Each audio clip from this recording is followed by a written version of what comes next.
Welcome to Decoding Devy, episode 4. I am Brandon Haye at Haye B3, and I'm glad that another Brandon can join me, Brandon Lejeune, Devy Deep Dive on Twitter. Thanks for joining. Hey, I appreciate it. A first live stream, man. You nervous, or are we gonna get through this thing? You ready? Yeah, I think we're going to be able to do it. I Good. think we'll work it out. All right, excellent. Yeah, thanks for having me on. I appreciate it. Yeah, I really enjoy the Devy Dashboard. That whole community. A lot of discussion in the Slack channels, NFL and Devy. So anyone that wants to get into that and everything you have with the films and and is there anything else that you guys are going to be coming out with soon? That you would like to plug? Um, yeah, I mean, I just tried to create a community outside of Twitter. There's a lot of guys that have joined my dashboard who have listened to my podcast, which is the Devy Deep Dive podcast. I do also a weekly podcast on Devy and stuff like that. Yeah, so I mean, I really developed it it's a big database for players, and it's a research center is really kind of why I created it, to help me keep my players organized, research players, and really just build a community outside of Twitter. A lot of guys are uncomfortable, with their takes out there for, the fear of maybe them not getting accepted or whatever. And yeah, we got a lot of good stuff in the pipeline. We're going to do rookie ranks. We got a big metrics database we're developing right now that we're gonna put out. So yeah, I'm pretty excited about it. It's been my baby for like 2 years, and I just enjoy it tremendously, all of it.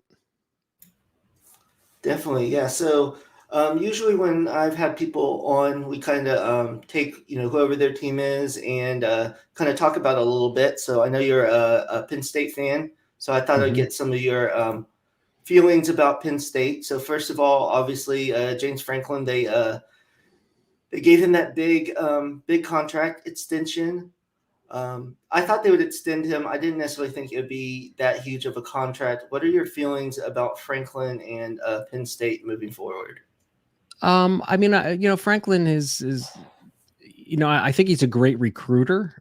I just wish the offense would be a little bit more explosive. For us Devy guys, we're always looking for the explosive Devy players, whether it's the backfield or the receivers or the quarterback. And, it's been a defensive first team, it appears, when you watch them. I mean, they've got some dynasty or some Devy, and dynasty assets. I mean, Jahan Dotson and Parker Washington. And I don't know if the running back room right now, has anybody on it. I know they got some help coming, and Aller is, an exciting. It just looks like, Clifford decided to come back. So I have a feeling they're gonna probably play him. And I think the fact that he didn't enter the transfer portal and is coming back, I'm pretty sure Franklin probably said, yeah, you're still my quarterback. And everyone's excited about Aller bringing some explosiveness, obviously, to the Penn State program.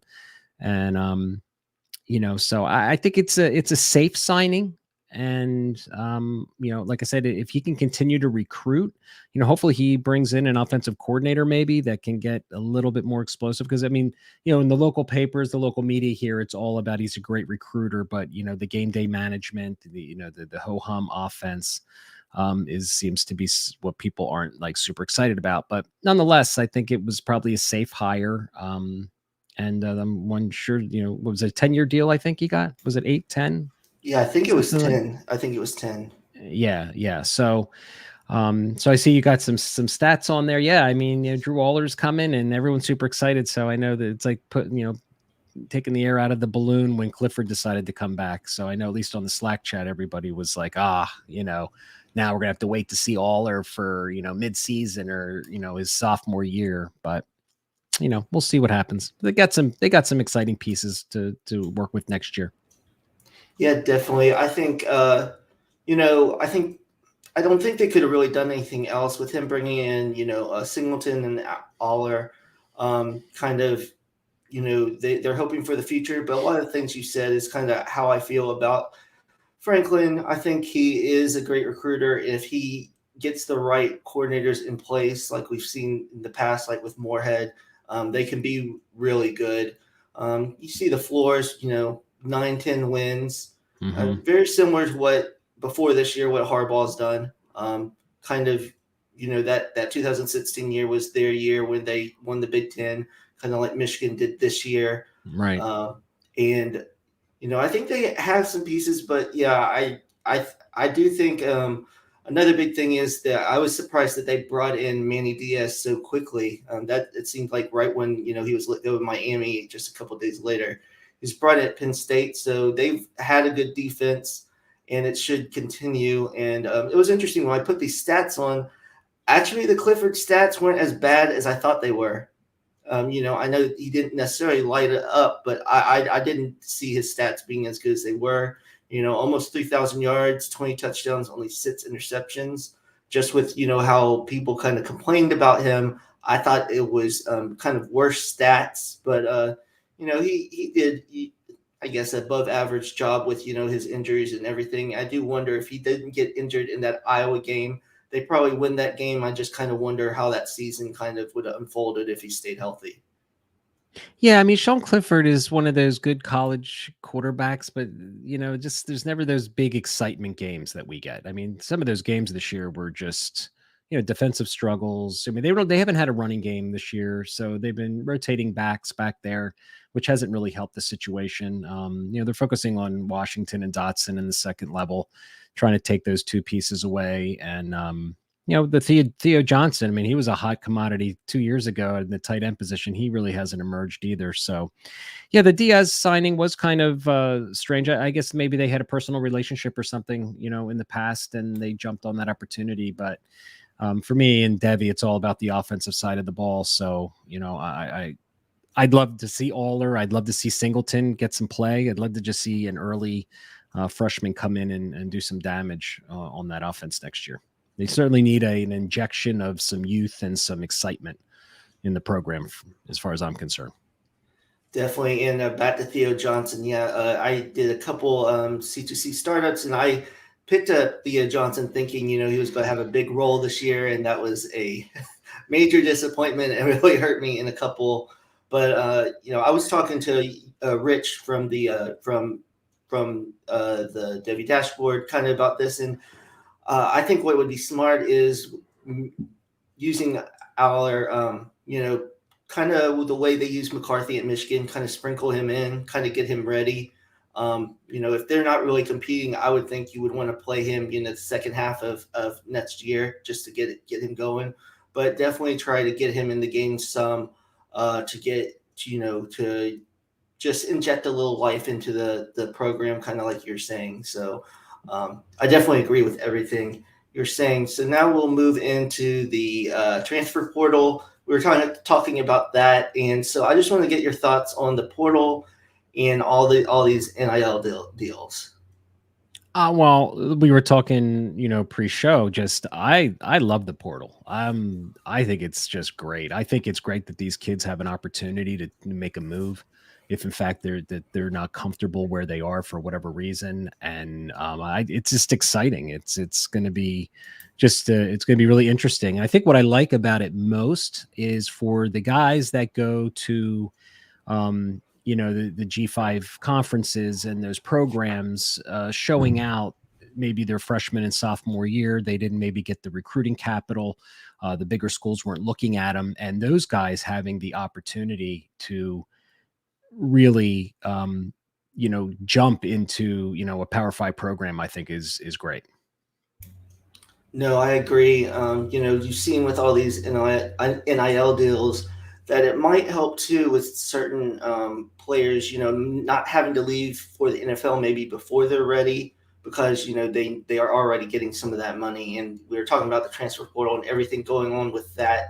And what you're seeing about the G5, there have been a couple, especially MAC players wide receivers that really blew up. So it's going to be interesting how the smaller programs kind of go about that because, they want to play their best players, but they have, they obviously have to know if they play them early and they kind of explode, then, there's more likelihood that they'll leave. So Right. it's definitely changing, everything about college football. And another thing is we've seen that there's been with Brian Kelly going to LSU and Napier going to Florida, there's been a big exodus of players from LSU and Florida, either freshmen or transfers. So it's just interesting now since they don't have to set out I think when there are Right. coaches changes, there's going to be way more players that leave and everything like that. So that's another interesting thing for when programs kind of bring in a new coach. So I know Texas Tech brought in their coach kind of mid-season.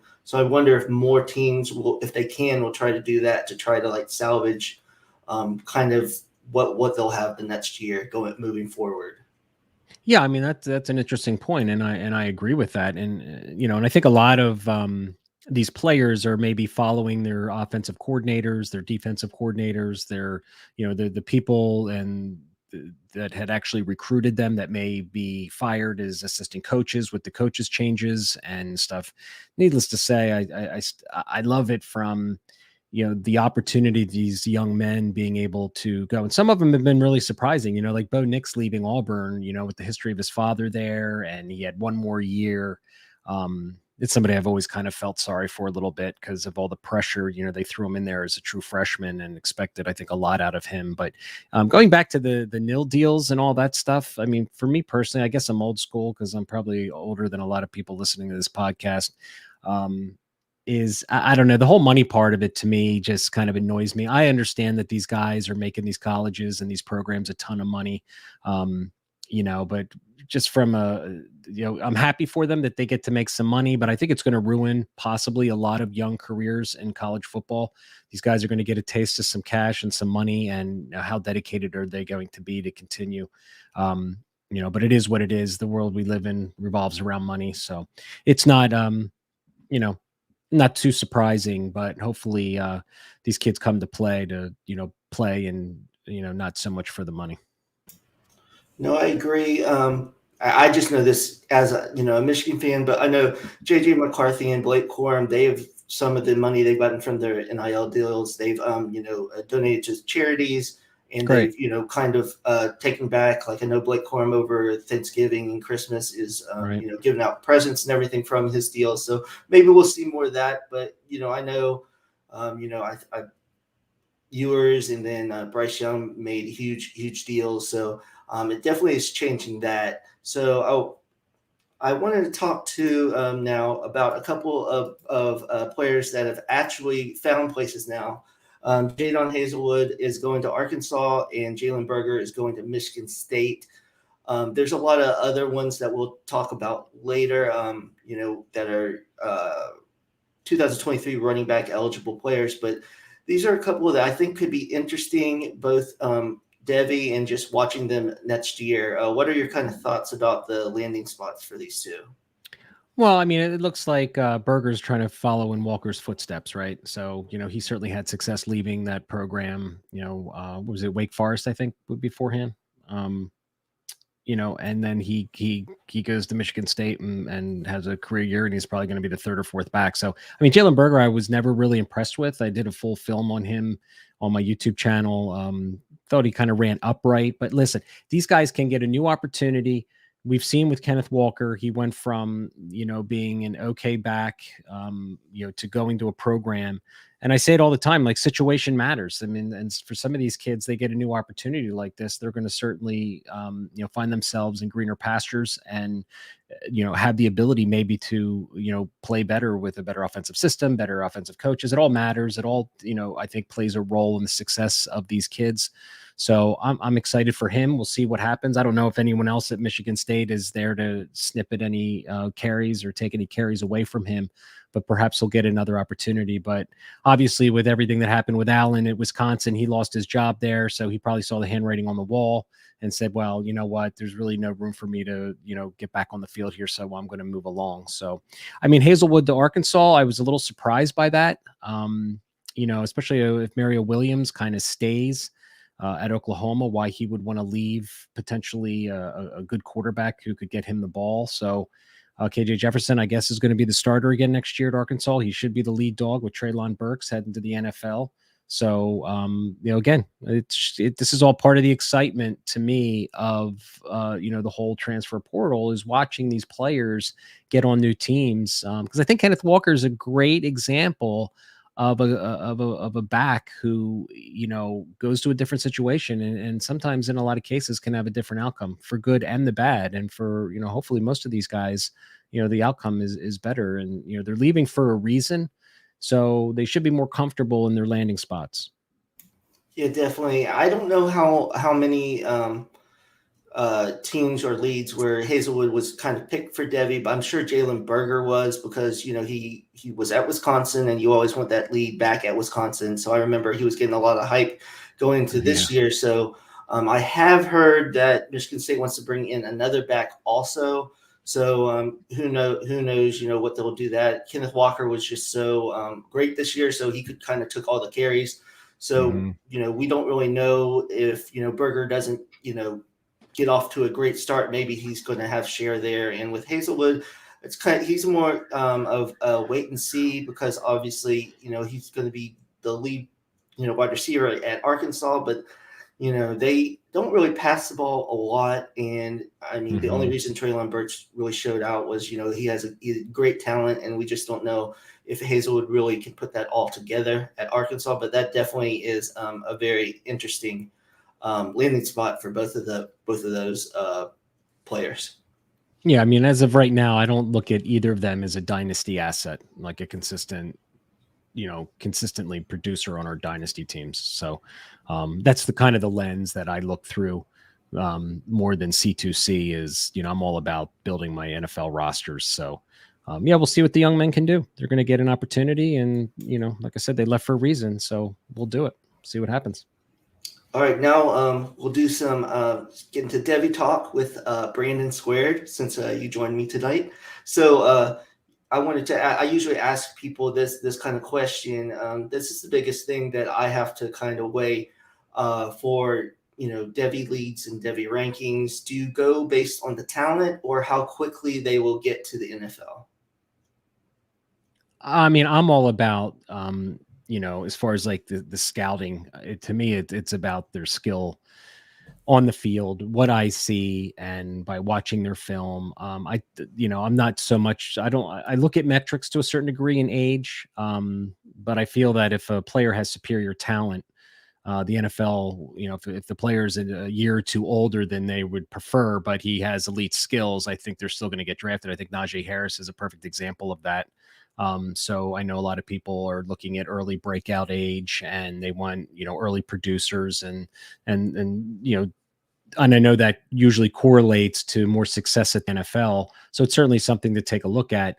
But for me, I'm looking, if you're asking me about what I'm looking for, guys making it to my dynasty roster, I'm looking at it. I kind of put my scout hat on more than my analytics hat. I'm looking for space creators, whether you're a wide receiver or a running back, play strength, toughness, what's your ability in space with the ball in your hands, whether you're, like I said, a wide receiver, running back. These skills I think translate to both positions.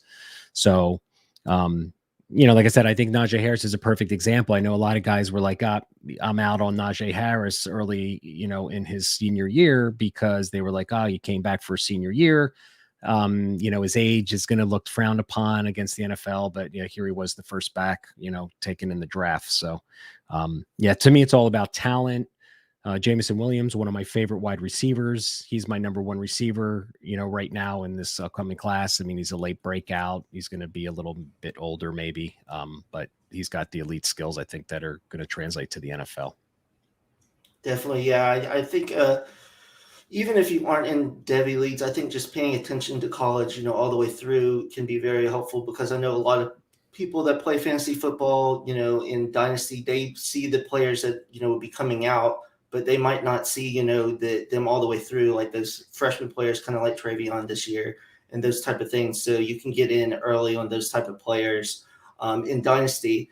And I know a lot of people in Dynasty have been talking about, the 2022 NFL class is not very good. So they've been, I've been in some leagues where they've tried to trade some of their 2022 picks just to get 2023 picks. So what's your kind of opinion on this upcoming class? And do you see the, 2023 class being that much better? I particularly don't. I have not been on this bandwagon of, 6 months ago, before the season started, 4 months ago, people were like, sell your 2022 picks, 2023 is where you want to be at. Right. I think for the running back position, 2023 could be special. Definitely better than the 2022 class. But I think the this quarterback class. I mean, next year you're going to have Bryce Young, and after that, I think there's a lot of question marks. Running backs are going to be stronger. I would argue that the wide receiver crew coming out this year, if in fact we don't have any players who we expect to declare stay back into the 2023 class, I think the wide receiver class this year might edge out the wide receiver class of next year. And as far as the tight end, I mean, I think next year, 2023 has it, with Michael Mayer for sure is going to be the guy who everybody wants. And, Brock Bowers isn't until 2024. And other than that, there's probably really nobody that's like elite right now in that class. So I think the whole get rid of your 2022 picks, I never get rid of my first round 2022 pick unless I'm getting an NFL starter. So that's just my philosophy. Like I said, I play Devy to really build my NFL roster, and even in my C2C leagues, because I hate going into those drafts, especially not really C2C because they're pretty much diluted. But my favorite leagues are Devy leagues, and I rarely give up, my rookie picks in those leagues because guys always fall through the cracks.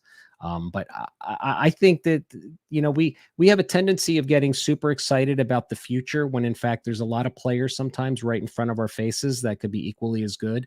So I think that, for me, I'm not going to just think that this class is bad. I think there's some solid players in the first couple rounds of rookie drafts. If in fact you're not in a Devy league or in a C2C league, if you're in a redraft league and you've got the first two rounds, I think there's going to be some really good players in this year's class.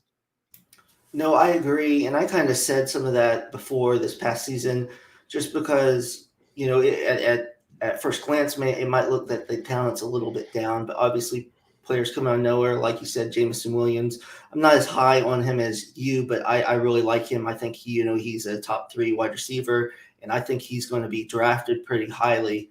And, they always talk about, that draft capital. And I think he's going to get that because he has a lot of traits that the NFL is looking for now. And I think he's going to test really well with his speed and everything. And just what he's doing at Alabama. And I've said, especially for wide receivers, they get that Bama bump, when they go to the NFL because you see all those wide receivers coming through. So I definitely could see that. And like you're saying, I agree. We're going to talk about Bryce Young and some of those quarterbacks in a little bit. But, the running backs, yes, they are. It seems like a very low class if all of those guys declare. But other than that, it doesn't seem as deep. But like we said, who knows who will come out of the class? Maybe, it might not be. But it seems like 2022 is actually shaping up to be way deeper than a lot of people have been talking about. Yeah. I agree. I think it's and that's really what I'm going to be focusing on my podcast and kind of getting ready for the rookie draft because this is exciting now that we get to really grind the film and find out. And I think we were talking about before this real briefly. You had made a comment about it's an advantage watching college football, especially when you're playing dynasty, especially you can get those, those early players when they break out early, and sometimes I think that that's a double-edged sword because I'm going to tell you, I don't know what the percentage is. I've never looked and done a study, but I think there's a lot of players that, come out strong and whiff. And then, you just look at our C2C rosters, littered with players that we think are going to be great. The Kevin Harrises of the world, the Jalen, Burgers that we were just talking about, because he was going to follow in the footsteps of Jonathan Taylor. And for one reason or another, we take these players early. We get so excited about incoming freshmen. We get so excited about early production, but in a lot of cases that early production, can wane their sophomore year. So I think my word of caution is just, and I talk about this on my Slack chat a lot and on my podcast as well, is let's not lose sight of what's kind of really in front of us, always looking to what's bigger and better down the road. I think we all have a tendency to maybe do that a little too much in Devy and C2C, reaching for that early production when in fact there's, a lot of players. And, Kenneth Walker would be the perfect example, right? Nobody knew he was going to blow up like he did right now. But I'll tell you did a startup C2C draft before the season started. I'll bet you there'd be a lot of, 2023 players drafted with the excitement of them coming in, or even the 2024 class, thinking if, Kenneth Walker didn't have a great, season the year before. So just, I wanted to go back to that. That's all. So. No, definitely. And I think on top of that, another example of a player it's kind of we're going to talk about is Blake Corum at Michigan. You know, a lot of people were excited about him, you know, coming in as freshman. Didn't do much as a freshman. That whole team was a mess. You know, trust me, I had to watch the games. And then you see this year, he kind of comes, you know, no one was excited for him. And he has this breakout year, and now he's moving back up. So a lot of times people are expecting these freshmen to have these huge seasons like these Alabama freshman receivers, like a Guy Hall and JoJo Yeah, Earl and, you right. know, and Corey Brooks, and they aren't doing that. And then out of nowhere comes Jameson Williams, and he took over the show when we thought it was going to be this freshman. So Right. that's something that I think more people would need to look at. I think because some players have really broke out as freshmen, kind of like, you know, Jahmyr Gibbs and Bijan and everything. That's kind of like the some people put that as the standard, similar like Yeah.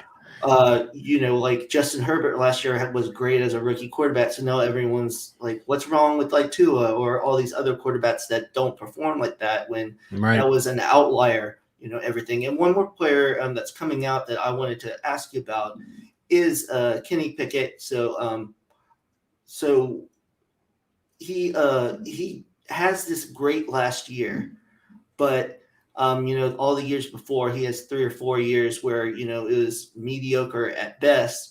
So how do you kind of look at that, that he had that great last year with all those other subpar years? Is it that he finally got it, or is this truly the outlier year and the other years are what he closer resembles? It's a great question. It really is, because I mean the same thing happened with Zach Wilson last year. I mean, he was the right. I mean, Joe Burrow was special. You know, Zach Wilson after the Joe Burrow season, it was Zach Wilson, and now it's Kenny Pickett. I still have Matt Corral number one only because he plays in the SEC and he has shown it. And I love his toughness. I love his grit. I love like just him as a person too. Um, you know, but after that, I think it's a toss up. I really do in the class, and you know, Hal's up there. I think Willis kind of has really fallen off, and I think it's a 3-horse race. You know, I mean, even now Ritter's getting a little talk, especially if he plays well against Georgia in the upcoming bowl game. I think, you know, his draft stock could go up. But as far as Kenny Pickett himself, the NFL is just starved for quarterbacks. I mean, I've said it a million times, you know, on my podcast and on the Slack chat too. It's that I'm going to guess 50% of the teams in the NFL wish they had somebody different. You know, I'm sure the Giants wish that they had someone other than Daniel Jones. I mean, it was his third year and he's still just not getting it done. I mean, we were talking pre-show about the Eagles. I mean, the whole Eagles, you know, fan and Philly fans are ready to just kick them to the curb already. So um, people are going to take a shot with him, you know, and because there's only so many that come out every year.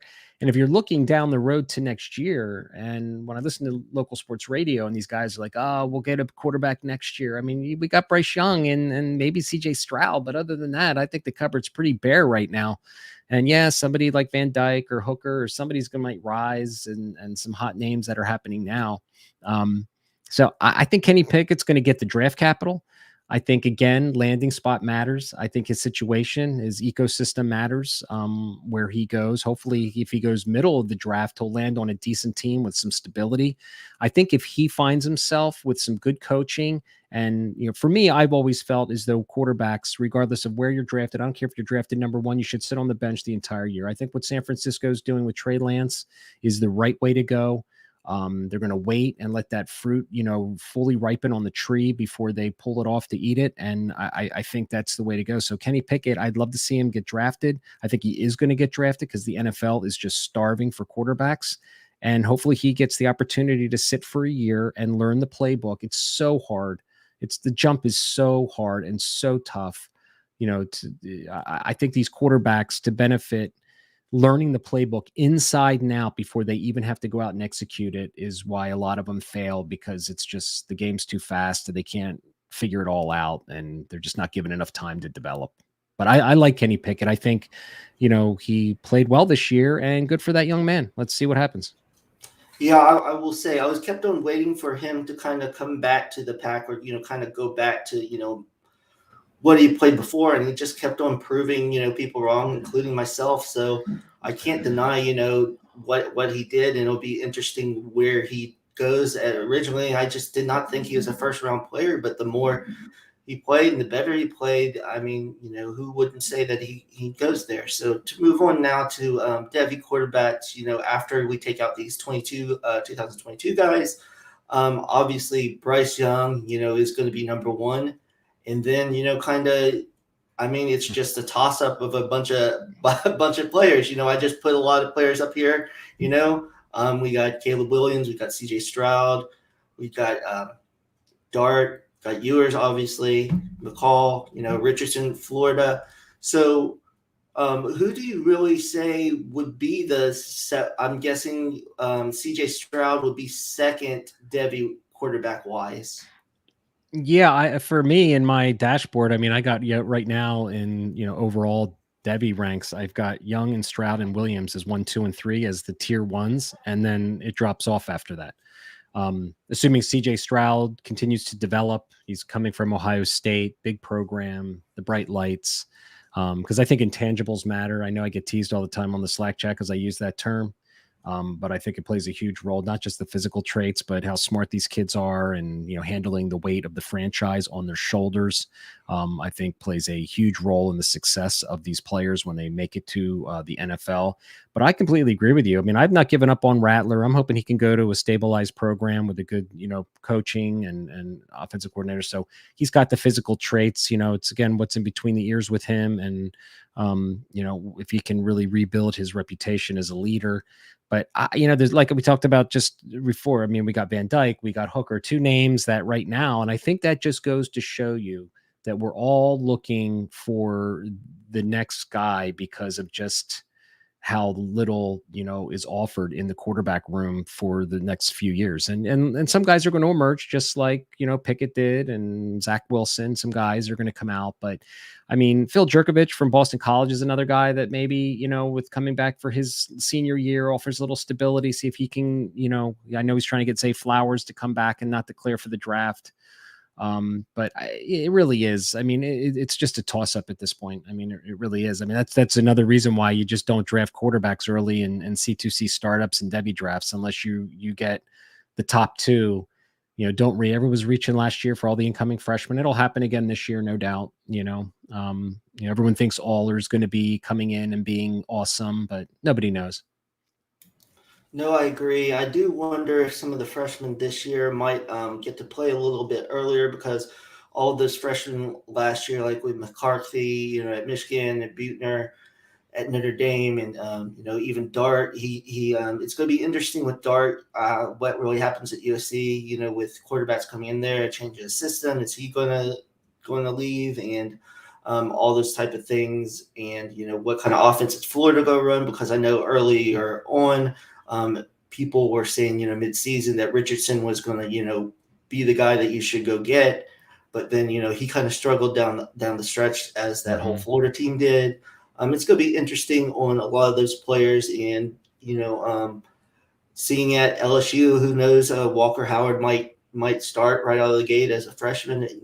I'm not sure him or Nussmeier since Matt Johnson left.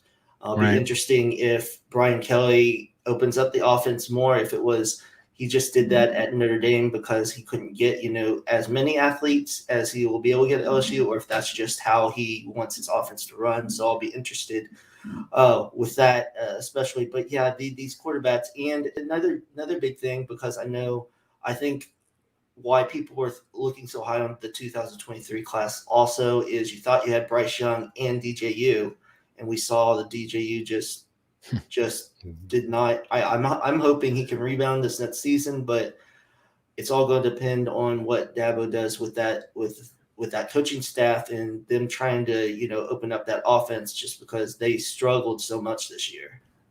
Yeah, and DJ to me is the perfect example of a guy who the lights were too bright for him. As good as his arm talent was, his physical traits, his size, his arm strength. Now, everyone was like, "Oh, we saw the Notre Dame game back in 2020. He had it, but he didn't have the pressure of the franchise, or not the franchise, but the program on his shoulders. I mean, it plays such a huge difference to come in and play a game where you have no pressure." No one's expecting you. No one's been able to watch tape on you, and you go out there and you play a good game because they had a great team, that's great. But now, fast forward to the beginning of the season, it's DJU's an NFL prospect, this and that. I mean, these are young kids, man. I mean, and to come in, and I say all the time, it's a big jump from high school to college. It's a huge jump from college to the NFL. And sometimes these kids, I think you bring up a good point. I think it would be really nice for the incoming 2020, class, the 2022 incoming recruiting class, the freshmen this year, to get a little taste. But I think most of these programs are not going to put, unless you're a special player that you can be. And I think that's what ruined Bo Nix, to be quite honest with you. I think with his father and it's Bo Nix's son, it's the son coming, they throw him out there and they expect him to be just as good as his father or whatever. I mean, it's like, man, that's a lot of pressure for these young kids. So I think easing them in, just like I said earlier about letting an NFL quarterback, mature on the sideline for a year, I think it makes perfect sense for these freshmen. And for us as Devy guys, and, we don't want to hear that shit, right? We want to see him on our rosters. We want to see him on the field, right? Because I spent a 3rd round pick on that guy, damn it. I want him on the field. But sometimes it's better to let these kids develop unless you're a special player who can handle the mentality. I just can't wait to see, Ewers in Texas. I really can't. All the hype that this kid has is being, the best thing since sliced bread. I can't wait to watch him next year. Wouldn't it be something if he just didn't play well? I know. I mean, that's the thing. It's just, that's my worry. That's why, when I've been doing Devy rankings, I haven't had him, nearly as high as some other people have, just because I haven't seen it. Like we don't know. We don't know. It's kind of like the situational thing, like you talked about. If he's not in the best, scenario, we think Texas is a good place for him, but who knows? Who knows like how that'll go, and. And I think it showed too with the CJ Stroud, like his first. I'm not gonna lie, after his first game at Minnesota, I think I talked to some of my friends that are Buckeye fans, and I said, I don't know about this guy, and then he got better, and then he kind of had some bumps in the road, up and down. And I think, especially with programs like Ohio State that just churns out quarterbacks and churns out these high flying offenses, when a player doesn't do that, we think there's something wrong with him, but in reality, it's just, it might take him an extra couple games, because he didn't play before. And like you're saying, everyone wants everyone to play great right away.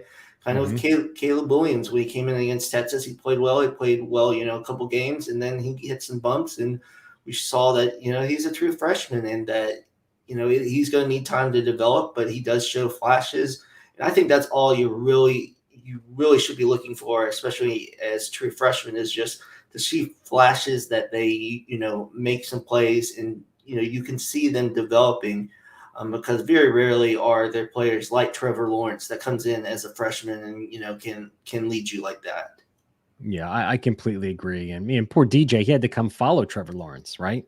The expectation was just enormous, for him. And I think the same thing with CJ Stroud following Fields.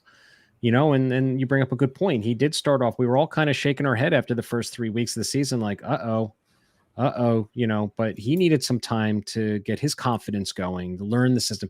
And these defensive coordinators figured these kids out after a while. After a first few games, then they were like, okay, these are his tendencies. This is what he likes to do. Let's take this away from him. Then they need to adjust. It's a hard freaking sport, man, for that position. But I think, Ewers should be successful because of that running game. I still think Bijan, they're going to lean on Bijan.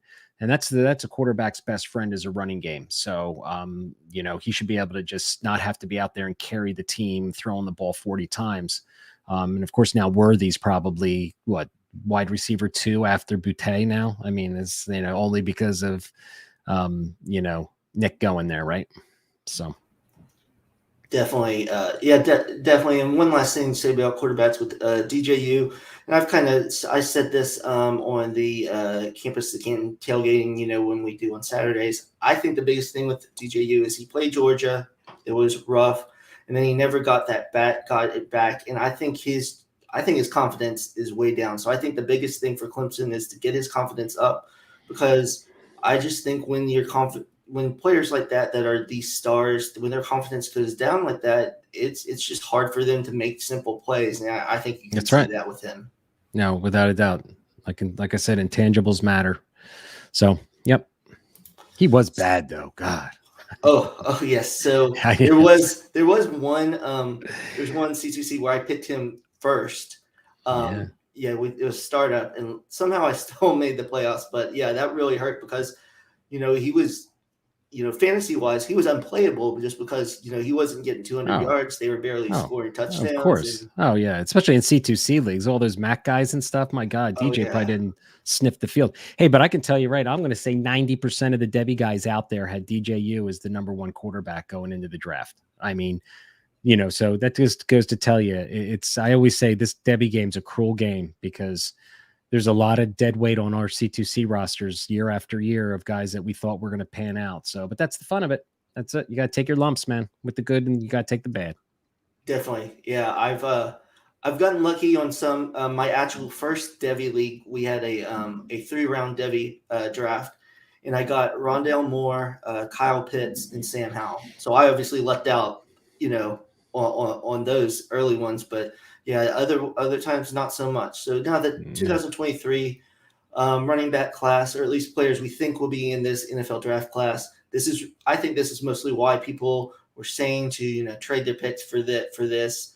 Obviously, there's Bijan, who's the number one guy, but I personally think that everyone else kind of, not that Bijan didn't play well, but I think everyone else in this class kind of played better, or most of them played better this year. So I think there's a lot more hope in, even if you don't get Bijan, Zach is definitely with Zach Evans. He showed a lot at TCU this year and kind of seems to have gotten over some of his hopefully knucklehead type things. And, even in a bad offense, Jahmyr Gibbs has looked good. Tank, on and off, but it looks like he's staying at Auburn. So since they wanted to keep him, that's obviously good news for him. And, Sean Tucker and Blake Corum had very good years, and Kendall Milton got hurt. But, that Georgia team always runs the ball.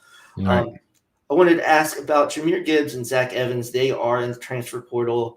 I have heard a lot of rumors that Gibbs is going to end up at Alabama. I haven't heard anything about Zach Evans. Do you think landing spots for those two players really changes where you would put them in this running back class?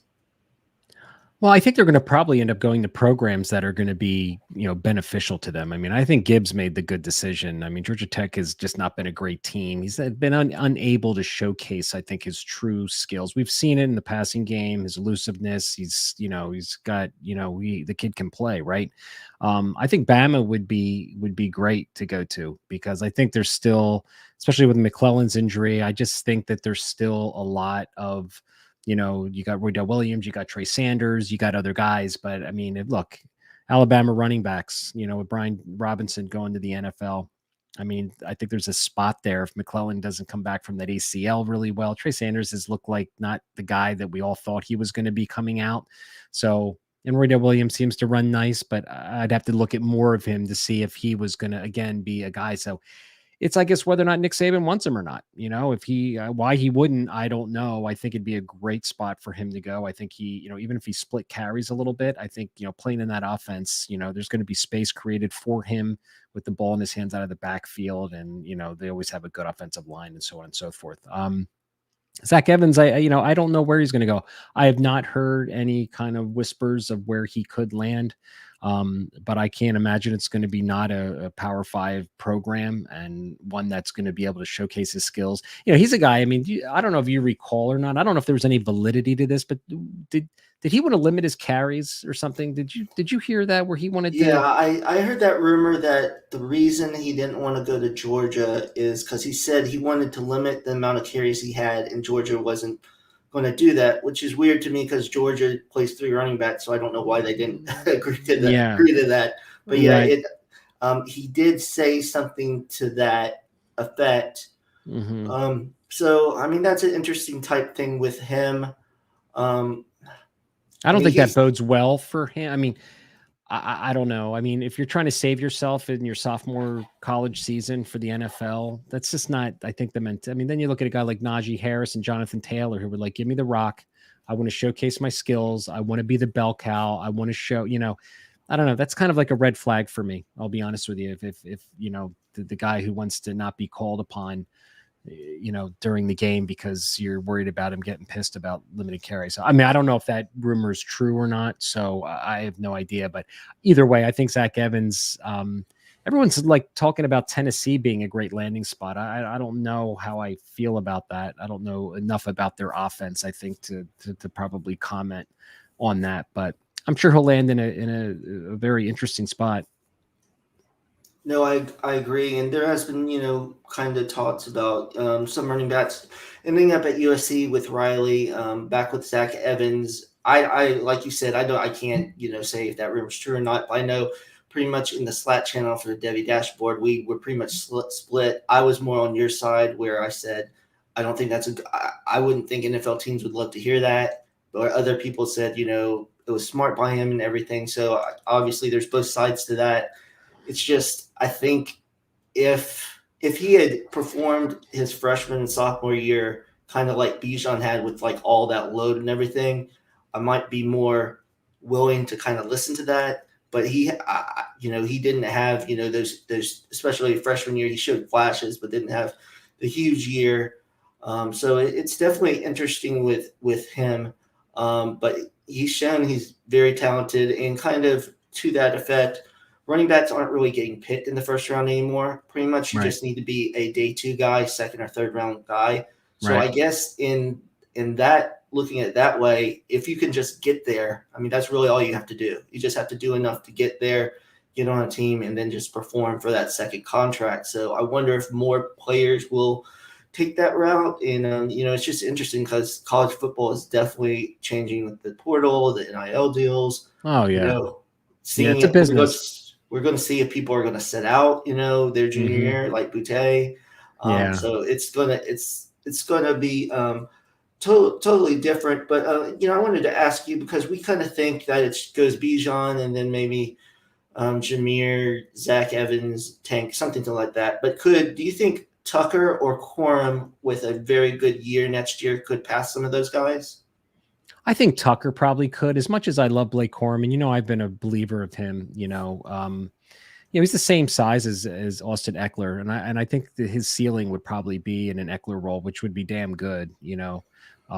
Sean Tucker was certainly impressive this year. Absolutely, I think any of these guys could leapfrog, especially with Gibbs and Zach Evans. We talked about before, most of these landing spots that these guys transfer to will most likely put them in a better light, but they may make a wrong decision. But I think the top 3 and 4 with Zach Evans up there. I mean, right now, I'm sure some people, I'm sure, will have maybe Sean Tucker up into that. But yeah, I think you're right. I think after that, it drops off with a lot of question marks with the Miltons and the McClellans. And, just after that, I'm looking at my list here on my dashboard right now, and it gets kind of dicey after that. So I think there's probably 6 or 7 right now that we're excited about. I just had this thought pop into my mind. How about what if Zach Evans ended up going to Penn State? I mean, they certainly have, the NFL draft history, with Miles Sanders and Barkley, that backfield. But I'll tell you what, that'd be, I know we'll have to get Rich Adams on the dashboard. We'll have to see what he thinks about that. The Penn State guru that we all talk to all the time. No, I think that'd be interesting because they have those 2 freshmen coming in. So you could kind of work those in with Evans, and that would probably fit Evans, limit of carries, like we were saying, if that is true. So you could kind of work that. I don't know Zach Evans' feelings about, going up north if he wants to stay in the South. I have no idea, but that would be an interesting place. Another place I said was possibly LSU. Because they don't really have a lead back. And I thought, that would be kind of something interesting. And we know Brian Kelly loves to use those running backs. We've seen what Kyron Williams has done the past couple of years. So I think that could be another interesting place for him. But with Tank Bigsby, he really interests me for this next year because a lot of people have just kind of talked that they wonder if he was more injured this year than anyone really said, just because there's games where, Hunter got more carries and he didn't really play as much. So it'll be interesting there. And with Georgia, everyone's been waiting for that Milton breakout, but I know I'm very excited about Branson Robinson coming in. So I think that could be a pretty even split, possibly, with Georgia. But it'll be very interesting with these running backs. And do you think there's any possibility that Bijan is not the first running back taken, or do you think he's done enough where it's kind of a done deal? He's just such a physically imposing running back, and I'm all about physicality, especially in the running back position. He just looks special, given his size. I mean, I think it'd be really hard pressed not to have him be the first back taken. I think the only other person that I think could maybe rival him is Gibbs, only because of his elusiveness and his agility, his pass catching. He just seems like he can, might be a little faster than Bijan, but man, Bijan's he's just remarkable. He's just a physical specimen, and he's just a monster who's got quick feet, lateral movement, catch the ball. I mean, he's got the whole package for that size. And if, he stays durable next year and plays and doesn't get injured, I think it's going to be hard pressed to knock him off the pedestal. No, I totally agree with that. And I think Bijan especially, he has the most like wow moments. Like when you see him run like multiple games this year, see him, do everything. He'll make a spin move, then stiff arm someone, then run past someone, and then run through people. Oh yeah. I do agree. I do love Jahmyr Gibbs, but I think Bijan is, by far the more clear number one guy. But I think the thing with Gibbs is I've said that people think, he could play like a Kamara role, either that pass catcher out and everything. So I think that, that is a big thing with him. And, I think Gibbs probably got the best receiving, skills out of those running backs. So I think that would definitely bump him up. So who knows, we would never have thought CEH would have been the first running back taken with all those guys with, Cam Akers and JT and Swift. So yeah, could you imagine if the Chiefs actually took Jonathan Taylor? I mean, holy smokes. Yeah, I still wonder about them, them picking those. Even, I've thought like, because Swift is such a great pass catcher, I thought, what if you put DeAndre Swift on the Chiefs? I'm like, it would have been any of those running backs. So, but we'll see. CEH seems to be doing a little better this year, so we'll see. But yeah, definitely great to talk some Devy with you today. So I think that'll do it for our show today. So thank you, Brandon, for coming on. And if you aren't following on Twitter, make sure you follow Devy Deep Dive, and that'll do it for episode 4. Thanks for coming on. Thanks for having me, friend.